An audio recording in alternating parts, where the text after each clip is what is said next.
thank you so much for joining us today, everyone. Today, I am so honored to have my personal pastor, Pastor Angelo from the Rock Church, come here.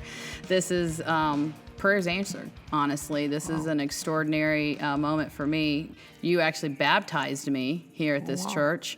And in this room? In this room, and dedicated all my children in this room. Oh, boy. Yes, and have prayed for babies at that altar, and got 3. Any more babies coming, or that's it? No, not unless God wants to bring a surprise to us. We I think that door's closed. Because we can pray that into existence if you'd like. Oh, no.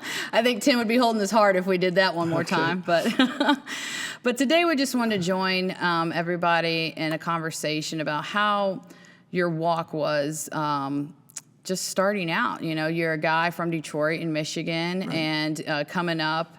And just tell us a little bit about how you grew up and who introduced you to the church and to God, and just basically just telling us how your upbringing was, and your walk with God and how you got here today. Yeah, I grew up in a city called East Detroit. East Detroit, just outside of Detroit, just east of Detroit. Now it's called East Point. East Point, okay. Yeah, and I think for the most part we're a pretty solid family. Mm-hmm. You know. Mom, dad, 2 sisters, right? Yep, And you. Yep. And you're the youngest? And I'm the youngest. And my 2 sisters can still beat me up. Yeah. And I think for the most part we're pretty well off financially, so that there was a lot of stability there. But there's a lot of tension in the home. Mm-hmm. You know, growing up, Dad had a wicked temper, and so did mine. Yeah, very belittling. A lot of verbal abuse. Yeah, you know, mine did maybe too. some other abuses that I don't know about. But for me, it was just verbal abuse. But it was tough growing up in that environment. You never knew who was coming home. And I think it caused me to have no confidence, you know, because I was just a loser, low life, no good for nothing. I'll never amount to anything kind of a upbringing. Mentality, you know. yeah. I'm not saying the entire time. There were seasons where me and my dad got along, but for the most part, man, there was a lot of tension. Mm-hmm. You know, later on I found out in life that my dad had been really, really abused, even worse than I was, by his father. So was my dad. Physical and verbal. I saw that firsthand with my dad and my grandpa fighting. Yeah. And now walking with Christ, I have a lot of grace for that. Yeah, I see so much, and I'm in awe of what he did do with such little that he had. Yeah. And he did it by himself because he puts everything on him. He don't believe in God. He hasn't walked a life with God. Yeah. So I've just seen him very tense. Yeah. So it's probably the same thing that you kind of saw too. Yeah. I mean, since then, not to jump ahead too much, but God's done incredible things in my relationship with my dad. Yeah, I've met your dad a few times here at the church, so I know that he does follow Christ because he's here. Yeah, we were just talking on the phone last night, and my dad's 83 years old, and we told each other we love each other, and that never happened growing up. So God's done an incredible work in his life as well. Mm-hmm. But growing up, it was rough. So I just really rebelled. I think that was probably my biggest issue. A lot of people talk to me, and they hear my testimony, and they say, "Man, wow, God delivered you from the party scene." Yeah. And He did, but that wasn't my greatest miracle. My greatest miracle was I was very uncoachable, very unteachable, just a hothead rebel. Yeah. That wouldn't let anybody speak into their life. And that was primarily because I just was so hurt by my dad, any authority figure. I just kind of saw my dad, you know. Mm-hmm. So one time I actually beat up my baseball coach. Yeah. You know. So how old were you when that happened? I'm going to say 13 or 14. Wow. Maybe 15. Yeah. You're right at that age. Bad News Bears? Sort of, yeah. If you've ever seen the Bad News Bears, and you've ever seen a guy named Tanner? Yes. That was me. That was you. You were Tanner. Yeah, I was you were Tanner. the bad kid. Yeah. I was a hot-headed guy on the baseball field, and I don't want to get into the whole story, but I put my shoulder into my coach's rib cage and took him down and just started pounding on him. Oh my goodness. I always say that when you beat up your coach, that's a good indicator that you're uncoachable. You're uncoachable. Yeah. You know, so that was, and when I met Christ, again, I'm jumping ahead, but the thing that He really started to transform was making me teachable, making me coachable. Didn't happen overnight, right? But little by little, God began to do an incredible work in me. Wow. That's crazy that you brought up the 13-year-old with the coach. I actually got in a fight at 14 in the hallway, and two football coaches were trying to pull me off the girl, and I wouldn't let go. And they said, one of the coaches I was really friendly with, and we talked a lot, loved history, and he just screamed out, he's like, "What, are you stupid or something? I said let go." And so, yeah, I guess you could say coach. I wasn't teachable at that moment. Yeah, So I got beat up by teachers. I got into fights, especially in junior high, early high school. me too, junior high was Didn't say the I won worst. them, but I got into a lot of them because I just didn't put up with anything, and I just would lose my cool right away and just dive on people, you know. And it led to the party scene. You know, Yeah. all of a sudden you're 13 and you're drinking and smoking weed, and you're 14 and you're still doing it. And by the time you're 19 years old, you don't realize you're an alcoholic. Yeah. You know, I just couldn't function without it? Without Oh, it, I could yeah. not function. And I was a social drinker starting at 14, 15, growing up in Texas. I actually got dropped off at my first Red Cup party going into freshman year, you know, by a parent. Right. So, yeah, I don't want to say whose parent. We'll just say a parent. Oh, boy. Yeah, and they knew, and they just were like okay with it. Yeah. Back, you know, when I was a kid, it was pretty common. I think at least today, people are at least not as much for it. You know, maybe I'm Right. wrong. Maybe I'm wrong. No, I think so. You know, I think you know. I think At least, we're there. I think parents are at least to the point now where they realize that house parties aren't what they thought they were. No, You know. they've escalated past the Red Cups now. Yeah, exactly. Some of the things have gotten a lot worse than when I was a teenager. Right. But I think that at least parents are a little bit more aware. Some of them are okay with it, some of them aren't. But nevertheless, you know, my parents seemed to be okay with it. They knew My parents were okay with it, Yeah, they too. knew I was partying and drinking, and it got to the point where I got really, really depressed, discouraged. I don't know if I was suicidal, but I was probably pretty close. You know, I was just a hot mess. you know. My breaking point was when I moved at 15, going into my 10th grade year, and I moved from Texas to Virginia. Started going to school with really rich kids and kids that had a lot of money, and it was just a culture shock Yeah, to me. yeah. Yeah. And I was the only Mexican in the school, and I think there were like 900 per class, so it was a really big school. Yeah. It was bigger than what I went to because my whole school in Texas was just 300 kids in the Yeah. high school, and then I went to thousands, a few thousand. So Yeah. it was a shocker. Well, to we were say the pretty well off. For being in East Detroit, we were a pretty well off family. And then my dad, to make a long story short, he went bankrupt my senior year of high school. Oh wow. So we moved from East Detroit to Detroit, which was really tough for a spoiled kid. He pretty much got everything anytime he wanted. That was one of the perks growing up. But now all of a sudden we had nothing. My dad had bought a house for $5,000, and we had to remodel it, and we pretty much lost everything. You know, you've heard rags to riches. We went from riches to rags overnight. Yeah. And that was a big part of my testimony too, because it was like, man, I've experienced so much at such a young age, and nothing satisfies. You know, I've been rich, I've been poor, I've You had good partied, friends. you didn't party. Yeah, exactly. You know, and none of it seemed to satisfy. And You had one low day- confidence, then beating up people. That's right. Did you go to church as a kid? I grew up Catholic. Didn't really quite understand it. Made my communion and confirmation more out of tradition than Right. anything. I always believed in God, so I wasn't like an atheist that gave his heart to Jesus. I believed in God, but I really You didn't didn't know him. Didn't You didn't really have a know him. I didn't relationship. understand salvation. And I was 20 years old. My sister had gotten radically saved. Oh wow. yeah. Your older sister? My oldest Okay. sister. Your oldest. And we just thought she was nuts, you know. Yeah. We didn't know what she went through a pretty tragic relationship, and we just thought she was just rebounding off of that, trying this Jesus thing, you know. Right. But about a year after her conversion, she asked me to come in her bedroom, and she wanted me to listen to some cassette tapes and, about the end of the world. And Hal Lindsey had a book out and a cassette out called The Late Great Planet Earth. Oh. You know, and it was all about the rapture of the church and the second coming of Christ. And that did not get me saved, but it got me intrigued. Yeah. You know, it just really interested me that this Jesus who died on the cross 2,000 years ago was coming back again. Right. You know, and a lot of people wonder why I talk so much about the end times today. You know, I sneak it into a lot of my messages. Right. It's because it was the thing that got my attention. Yes. You know, like I said, it didn't necessarily get me saved, but it got my attention. And then I listened to some cassettes that she got me from Josh McDowell, who's Okay. an apologetics kind of a guy. And he was talking about, how God sees you versus how people in your life see you. And that was it, man. I mean, I was just broken listening to this cassette about the father heart of God and how God sees me compared to maybe how my dad or coaches or friends or family, God's view of you is way different. This is how God sees you. You're precious and you're priceless and you got purpose and God has a plan for your life. And I was just flipped out and fell in love with Jesus. I mean, I just had a radical transformation in March of 1986. In March of 1986. I remember that because that's the year my brother was born. And I was born in 83. And then I moved here 6 years ago. That's when I graduated from high school, yeah, 83. 83. Hey, it's a good year. Yeah, yes, it was.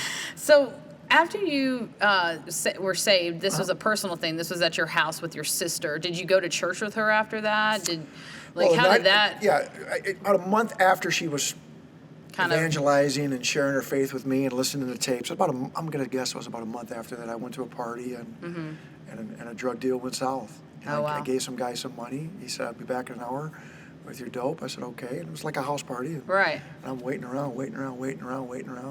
Now, meanwhile, 2 weeks ago, I got strip searched at the Canadian border. So the trials that I was facing and the tribulations I was facing were just piling up. Right. And after this drug deal went south, about 11 o'clock that night, I'm going home. He never showed up. I never got my $50 back. Yeah. And I just went home, and I heard enough of the gospel through those cassettes and through my sister. And I gave my heart to Christ. I stayed up for about 9 hours just talking to Jesus. And I cried out to him, if I'm going to serve you, you have to take this desire of alcohol away from me. And I had one of those radical, miraculous conversions. Not only did I get saved, but I got delivered from the booze and the party life right then and there. Wow. And never went back. And you never went back? 30 plus years, I never went back to drinking. And how old were you when that happened? 20. 20. Yeah. And you were still at home? I was still at home. You were still at home? Yeah. Were you a plumber? Yep. Well, at that time it was a short stint of being a carpenter. Okay. And I quickly went back to plumbing. And then that was with your dad? I was a plumber with my dad. Yeah. So how did that relationship, as an adult and working together? Yeah, that was rough. Definitely one of the tougher times of my life was working with him because that's when he was probably at his worst. Any kind of housework, if you're fixing some broken door or something in the garage, he just didn't have patience and he would really go off. And I worked with him. Really, the only skill I knew was plumbing. You know? So I worked with him, and God had to teach me to keep my mouth shut. And once I began to shut this thing and quit talking back, I took away my dad's ammunition. Oh, yeah. And he couldn't rile me anymore because God had graced me and empowered me to shut up, quit fighting back, quit talking back, listen, do your job, kind of a thing. And I'm not saying that was easy. Right. But once I started doing that, the relationship at work shifted and was much better. It shifted, because I just didn't give him ammo, Right, right.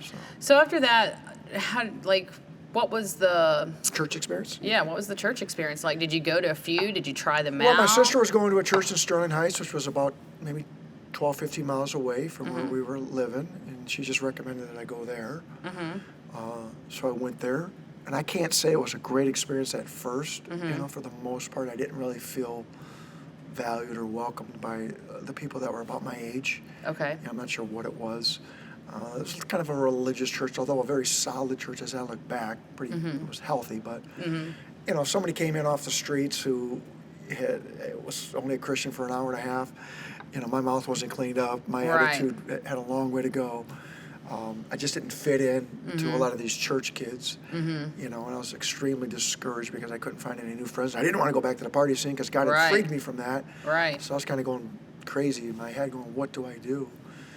And I met a guy, I met a guy named Charlie. Yeah. I went to a softball meeting, the very first time I went to church, and I met Charlie, and he was about... Was it a softball team for the church? Yeah, softball Okay, so team. that was a good way for you to actually get in and kind of meet some people. Yeah, I was sitting in the pew, and a guy said, after church, softball meeting, if you're interested. And I'm like, I ain't going Saturday nights. I ain't giving up my Saturday night for no softball league at church, But somehow I got to the meeting. Right. And I met Charlie.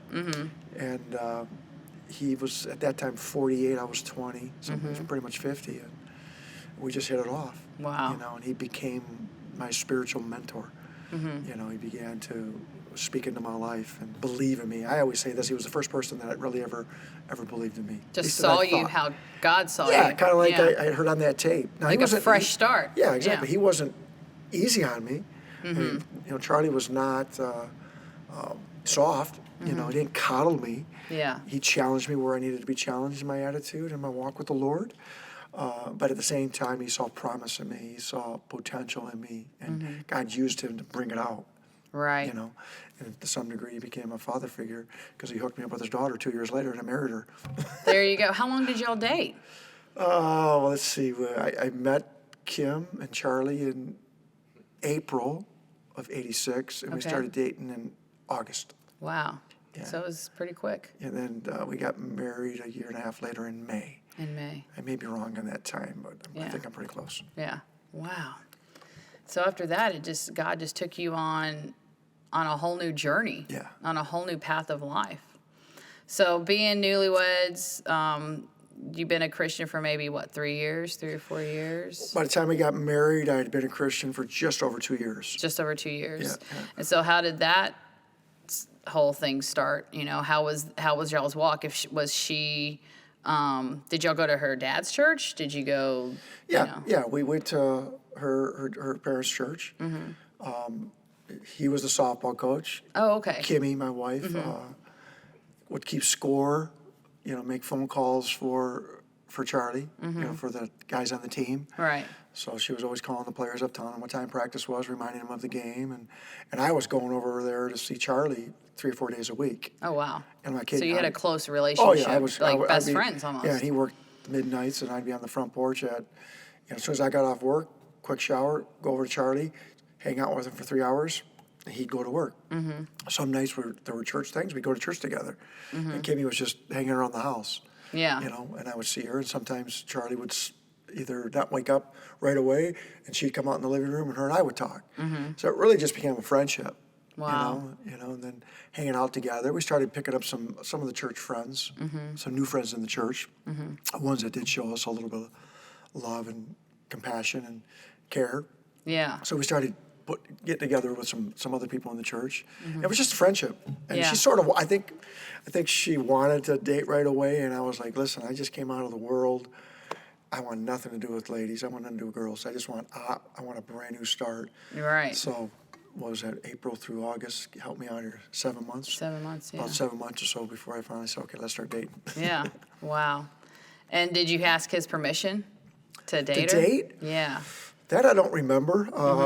I think it just kind of organically happened, and all Yeah. of a sudden we started dating. I don't know if I asked his permission for that, but I do remember asking his permission to marry her.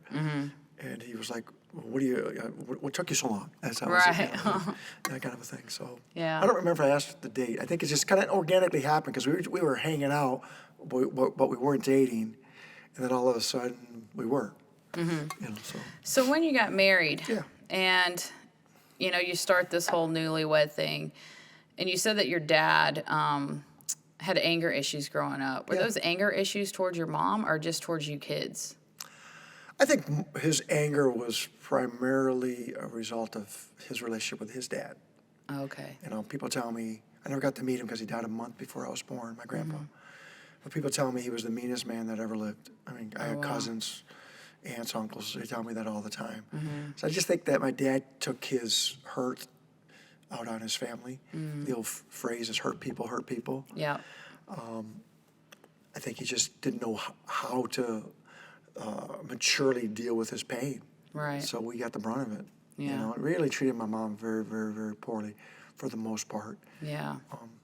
So it was tough to see. Yeah, You my know. mom used to take a brunt of some stuff too. They just always yell back and forth at each other. And that was something that took me years to break with Tim. Yeah. I feel like when we got married, the first 5 years were really, really rough. And we weren't walking with the Lord when we first got married. So I guess what I was going to ask, so starting out, in marriage, you're actually starting out in the Word and stuff, and you're married.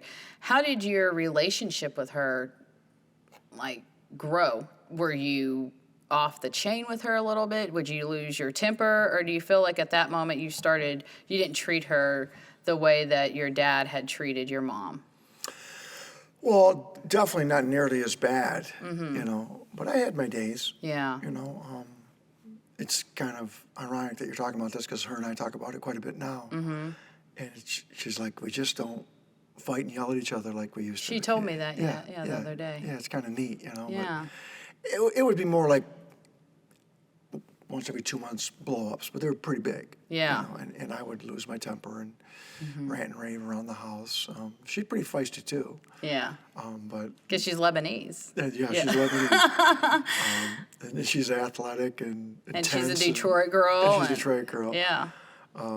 But for the most part, I think most of it was my fault, and most of it was trivial stuff too. I feel disrespected or dishonored or something to that effect, and I would blow up. I'm going to assume about once every 2 months or so, and there were some doozies. Yeah. But I just think throughout the years they just got less and less and less and less. And we're just now, as we've grown in the Lord, we're just quick to forgive and quick to apologize, and she's quicker than me. Yeah. But nevertheless, we just don't yell and scream. Doesn't mean we don't fight still. We're more nitpicky, and we might get mad at each other a little bit here and there, but it's not to the point where it was. But the big decisions have already been made. Yeah. Yeah, because you're in a second chapter of the book, in a sense. Yeah. So being married and being new to the Word and, walking as a Christian and stuff, and now you're married to what could kind of be considered as your best friend. Yeah. So did you couple date a lot? Did you have role models, other married couples that were role models for y'all to try to get things on track and just stay on track in a sense, Yeah, that's a great question. We had quite a few role models, I think one of the things, we were really part of like small groups. Okay. Yeah. Which still is happening today. Yes. We were really active in our church. So that really helped your marriage. That helped. Yeah. We were, and very well-rounded. The church I was a part of was extremely well-rounded. I'm trying to create that environment here as well. Yeah, I feel it, because Tim and I take classes here, and I've been yeah. taking classes on my own for a few years. Yeah, but you could get involved in groups. You could go on mission trips. You could, serve on teams. Sunday services were dynamic. Community outreaches. It was just a very well-rounded, healthy church.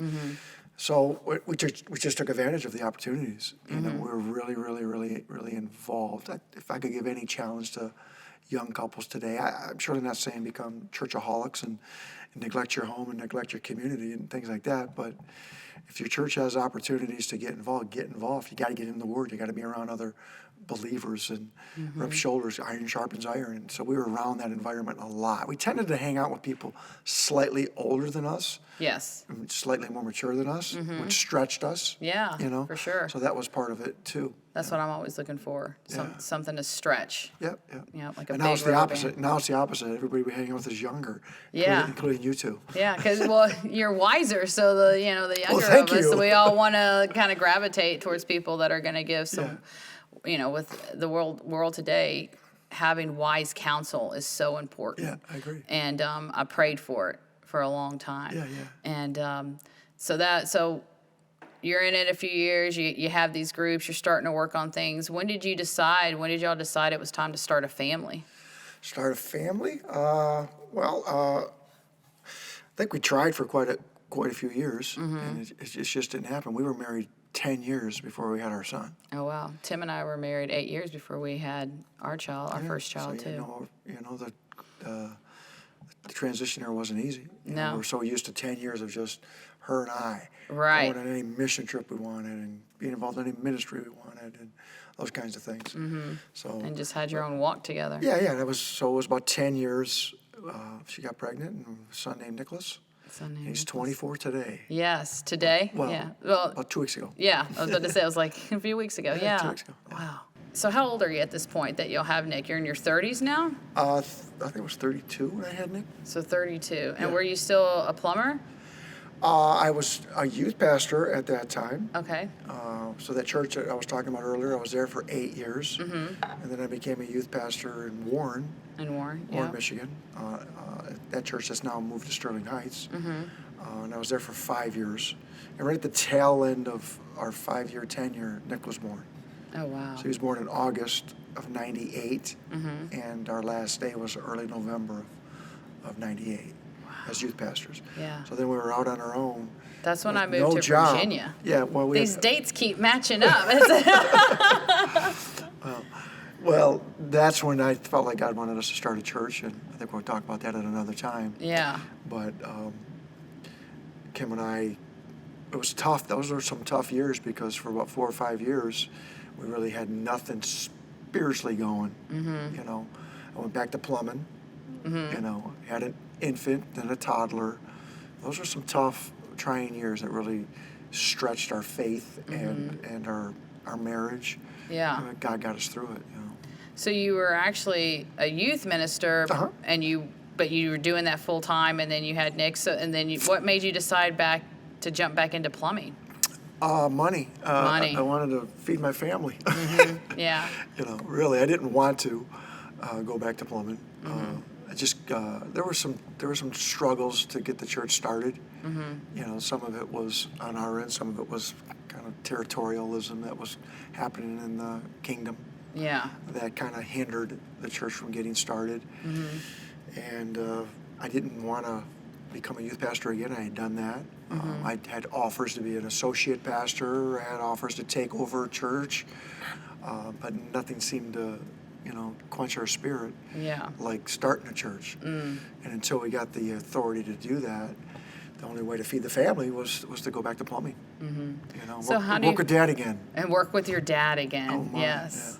So by that time, you get back into plumbing. How do you feel the Spirit was tugging on you? How did he guide you back to, you know, the direction where you're at now? Do you feel like there was a pivotal moment, or was that just more of like a transition? And how long did that period last for? A lot longer than I expected. Really? Yeah, I expected maybe 6 months of plumbing, start church, you know. But it was much longer than that. It was about almost 4 years, Okay. you know. And, you know, in some ways you look back and, you know, hindsight kind of a thing, you go, God, you were in that. And once I realized God was in that delay, my attitude really changed and doors started opening. But for 2.5 years, I was miserable because I wanted to get back in the ministry, and God was like, you are. It's called plumbing, you know? Yeah. And when my attitude changed towards my father and I zipped my lip, like I was talking about earlier, spiritual doors started opening for the church to get started. But ultimately it took about 4 years after stepping down from youth pastoring before the Rock Church doors were open. Wow. So you stepped away from youth. Yep. You get back into plumbing. And during the 4 years you're being in plumbing, were you trying to build that church, or did you just leave it alone and just wait for God? Like, how did that go? Yeah, that's good. Yeah. We're kind of in that moment right now where, you know, we stepped out of the world with his job in March, and we've just been kind of just every month, it's like a Bon Jovi living on a prayer song, and, you know, God's providing every month in a different way, so there's no stability, and we're getting to that point where, okay, he might have to go back into working and and kind of step back from this a little bit. So I'm just curious about how that was for you, that 4-year walk. Yeah, I did a little bit of both because I had a pastor friend of mine. He was here a couple weeks ago. Rick. Yeah, Rick. Yeah. I Pastor traveled Rick. with him. Okay. For 4 years. Okay. Once a month-ish, we would get a gig, and we had this illustrated. Like a pop-up church? Sort of. Yeah. We would just go from church to church, and we would spend 3 or 4 days there doing this illustrated sermon with drama and pyro and lights and all this stuff. And I was in charge of the drama. Rick was in charge of the preaching. And we'd spend a week at this church. We'd spend 3 days training the people to do this illustrated sermon.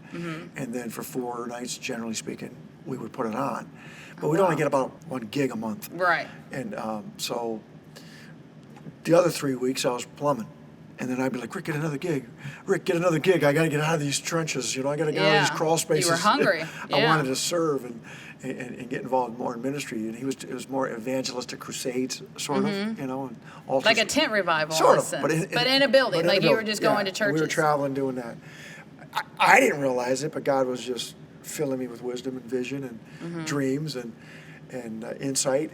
You know, every church was slightly different. I learned a lot about what I don't want to do. more than what I should do. You know what I'm saying? Right. You're in 40 churches, probably 40 churches in 4 years. So God was just prepping me, using that plumbing season, build my character, and stretching my vision, stretching my dreams by going to all these different churches once a month-ish, learning from these pastors, learning from these associate pastors, gaining more wisdom, gaining more knowledge, miserable inside because I want to start the church, but you look back and you're like, man, God, you were totally in it. Yeah. All things work together for the good, for those that love the Lord. So how were some of your prayers during that time that you were waiting in the hallway, Jesus! screaming out? Like, Pretty yeah, much, yeah. Yeah, I think for the most part it was a little bit of panic because you're questioning, did you call me to start this church or not? Nothing's happening. Yeah. Questioning your calling a little bit, but I think that's where God refines you and He prunes you. Yeah. If it was easy, everybody would do it. Right. So God really used that season to really build Kim and I, and got us more prepared for what we were going to face. Pastoring, starting a church, planting a church. Right. We're in some ways a little naive, a little clueless of what it would take. Yeah. You know. So when you were doing that and you were waiting in those 4 years, was he like a part of that? Would he kind of like cheer you on and help you keep going? Like what were some of the people that were feeding into you that time to keep going? Because doing that once a month for 4 years and kind of, I wouldn't say not moving, but in the moment when you're there, you kind of feel like you're not moving. Right. So how was that to have? I would say most of my Christian friends and even pastor friends were, I won't say they were negative or pessimistic, or dream killers, that'd be a little strong, but they were not optimistic and they were not necessarily speaking life into the dream. Yeah. But Charlie and Kathy, Kim's mom, definitely were. They had gone to help somebody start a church in East Point, Roseville area. Oh yeah, I know where Roseville is. Yeah. So they had experienced how to, I guess the fruit of planting a church. This church was probably at that time maybe 10 years old-ish. So they cheered us on, encouraging us, and guys like Rick and his wife Dana were encouraging us, and we did have friends that encouraged us, but I think for the most part, a lot of people were like, just get on staff, take over an existing church, Yeah. What are you doing? It's way too hard, that kind of thing. But we knew God had spoken, and we were waiting till that door opened. Yeah. How do you feel was the most impactful through your marriage of that time? Because you have a kid, you're going around once a week or for a full week. Yeah. Would you go home? Would you drive home? Was it local churches or would you stay there? I would say sometimes we go out of town. Okay. We did some in Indianapolis. We did some in Ohio, I think Wisconsin. But most of the churches were Michigan churches. So this would have never worked if you weren't working with your dad. Yeah. Because a normal job with an employer, in a sense. Right. Yeah. So I would always tell my dad, hey, next week, I'm going with Rick to Wisconsin for a week, And then it would come up and he'd say, you never said a word to me. I'm like, what are you talking about? I gave you a 3-week notice. So there was a lot of that. And he would always give me a hard time for not working next week. But I was very responsible and I would tell him well in advance. But nevertheless, that was Dad, Wow. So that was a way of God resetting you. Yeah. So you worked with him when you were in your early 20s, and then you said you took a break, and then you went back and worked with him. I worked with Dad when I was 10. Yeah. 8, 7, 6. I'm not kidding you. For a very long time. Oh, yeah, I worked with him all my life, but I stopped when I was about 25. 5. And then started up again when I was 32. Wow. Give or take a year. And was that the last stint that you were working with him in those 4 years? I would say for the most part. Yeah. When the church started, now that I rethink that, I kind of weaned myself off of working with him. So when the church started, I worked with Dad 4 days a week. A year later, I was working with him 3 days a week and working at the church 2 or 3 days a week. And then by year 5-ish, I'm going to guess, I had fully weaned myself off of him. So you worked a total of 9 years with him? 8 or 9 years? Well, I mean, again, if you count my during childhood. Right. But in that second stint. Yeah. I would say about 9 years, 9 years probably. So it was actually a gift for God that he healed your relationship with your dad. Oh, yeah. Because you were working, it wouldn't have lasted that long if it wasn't great. Right. And then you got to spend all that time with him while you're waiting in the hallway for the church to open. Right. Wow. Yeah. Well, how did he feel about this? I mean, I know he wasn't upset. He was upset, like, you didn't let me know. But, like, what he sees you year after year doing this. What was his thought process on that? I don't think him and my mom quite understood the concept of planting, pioneering a church. You know, it's hard enough to share what you mean with Bible-believing Christians, Right. let alone people that might not quite understand those spiritual terms. You know, so I did my best to try to explain to them what I felt like God wanted us to do. I think that for the most part, I would say in some ways they were more encouraging than some Christians. Wow. You know, Yeah. because my dad was a businessman. He knew how to start a business. Yeah. So I think he kind of put those two things together. Yeah. You know, my mom I think was a little bit more protective, and more worried that it wouldn't work. Because she was a Catholic, right? Yeah, she was Catholic. Yeah, She was Catholic. Did she ever convert after that or come to your churches? Yeah, my mom and dad both have a relationship. My mom passed away in 2010, I think it was. Yeah, so it was a You while. know, Yeah. both of them are believers. I think my dad is growing more because he's goes to church here now. Right. Yeah, I've seen him here. Yeah. But something I don't want to leave out was during that 4-year period, that hard 4-year period. I mean, I think Kim was probably the strong one in the relationship, because Kim has a stronger practical faith. Because she grew up in the church. Well, she became a Christian when she was 12, but I just think her relationship with God is stronger in the area of, you know, God's got this. You know, we're not going to worry. We're going to trust Him. We're waiting for Him to open the door. I remember one church offered me a position, and it was an incredible opportunity, and we turned it down. And after I hung up the phone and turned down the position, I ran to the phone to call the guy back to say, no, we'll take it. And she was holding me back. No, God told us to start a church. God told us to start a church. God told us to start a church. We're not taking that position. Wow.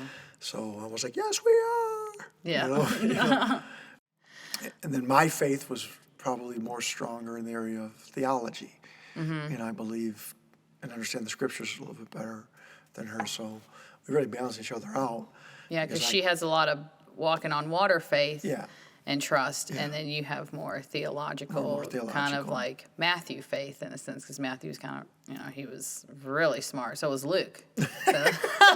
No one's really ever said I'm really smart, but nevertheless, I theologically, I think, I have just a stronger understanding of some biblical truths. So I'm helping her maybe with some of those, but she's helped me live it out. Right. You know, so and in that era, or that time frame, her practical faith carried us.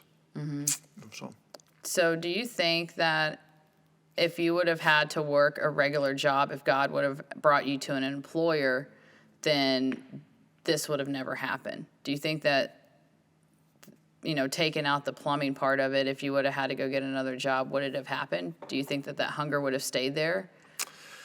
I don't know. It's a great question. You know, I didn't feel fulfilled in my spirit until we started the church. So my guess is I would have just kept working secular jobs until the door opened. I don't know. Maybe if it would have been another year or two, I may have given up, you know. I don't know how much more I had left in me. It was getting very, very difficult because you think, I mean, 4 years, if you think about it, really not that long, but in the midst of it, it feels like an eternity. Definitely when you're raising a child. And you're feeding a family. You kind of question, am I doing the right thing? So, you know, you talk about your relationship with your dad and how that was. How do you feel like your relationship has been with your son? Do you feel like you did that differently? Oh, yeah. Yeah. I apologize quick. You know, when Dad does something dumb or stupid. Yeah. I think for the most part our relationship is very healthy. You know, we're tight. We laugh. We pick on each other. Yeah. We got a good relationship. Yeah. I think for the most part I did my best to not belittle him and do some of the things that I experienced. Now, there were times where I would get a little intense, and he'd be like, "What are you yelling about?" I'm like, "That ain't yelling. Let me show you real yelling." Right. You know, but to him, he had not seen Any of that. any of that. So anytime I did get a little intense, like my dad, it really freaked my kid out. Yeah, You know, and it kind of pulled you back a little bit. reminded me that, whoa, I don't want to go there. You know, God, I don't want to be. The curse has been reversed. You know, the generational trend and pattern has been broken. It has been because you said that you didn't feel that you had confidence or intelligence growing up, and you were questioning all these things, and you were angry and violent and had a smart mouth on you. But he's completely different. He was valedictorian. He went on to college. He's going after several degrees. He's engaged now. He lives out on his own. He's not someone that's stayed around in your basement not doing anything, you know. So this complete opposite well, not complete. I mean, you were a worker, but you know what I mean? Like, he was a complete opposite. It just shows you the power of God, what he can do in a godly heritage, the transforming power of God to do what he did in our son through Kim and I is just, words can't describe it. Wow. He was in a thing called Fine Arts. It was like sermon competition, sort of. And I don't know exactly how many people, but I'm going to say probably anywhere from 3,000 to 4,000 people were in this preaching contest. And as a freshman in high school, he merited, which means he was the national champion.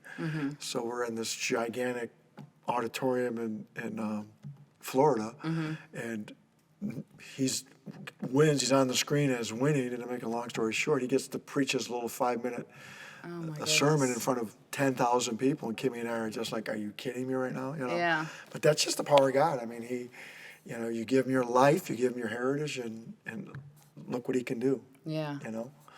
In one generation, a valedictorian and a national merit winner. You know, I mean, it's just extraordinary. It's incredible. Do you think that he'll follow your footsteps one day? Do you think that he has that passion?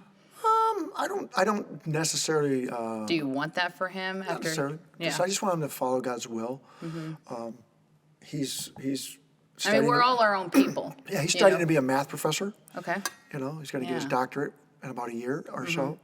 So I got a doctor in the house. There you go.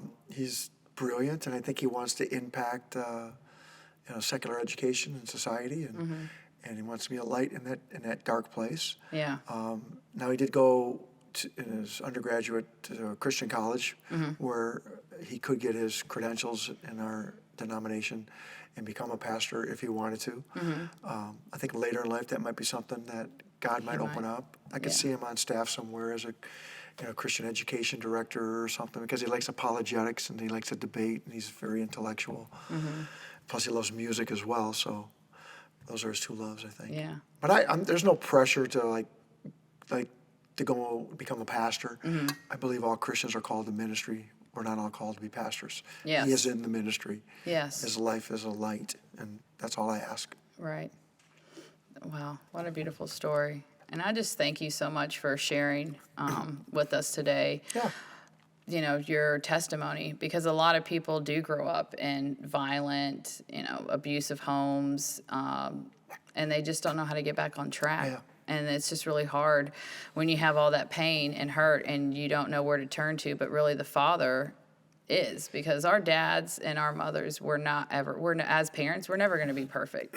And so just having someone to point to God and say, that's your real father. Yeah. Jesus Well is said. your brother, and he's going to be your buddy. Go take it to him. Yeah, that's very, very well said. Yeah. And ultimately, God the Father healed my relationship with my earthly father. We don't fight anymore. We don't have a perfect relationship, but it's very, very healthy. Yeah. 7 or so years ago, I got to water baptize my dad. Wow. The guy that in some ways drew me into rebellion. I have to take responsibility for that, but some of his actions led me to the party scene, and only God could do that. I mean, I got to water baptize my dad. Your dad. I know, incredible. not many people can say that, because most of the time it would be the other way around. Yeah. Wow. Incredible. Yes, it's incredible. Thank you so much, Pastor, for sharing Enjoyed that with us. I enjoyed it. I'm just going to close out with prayer real quick. You got it. God, we just thank you so much for bringing us together today and just having your will over our lives. We just pray that you please let these words help others out there and just to give their pain to you and to just walk to you and take Jesus' hand and to get right on your path. And we just ask that you please let this podcast reach many people across the world so they can be led to your word and your light and your truth. In Jesus' name we pray all of this. Amen. Amen. Thank you. Thank you.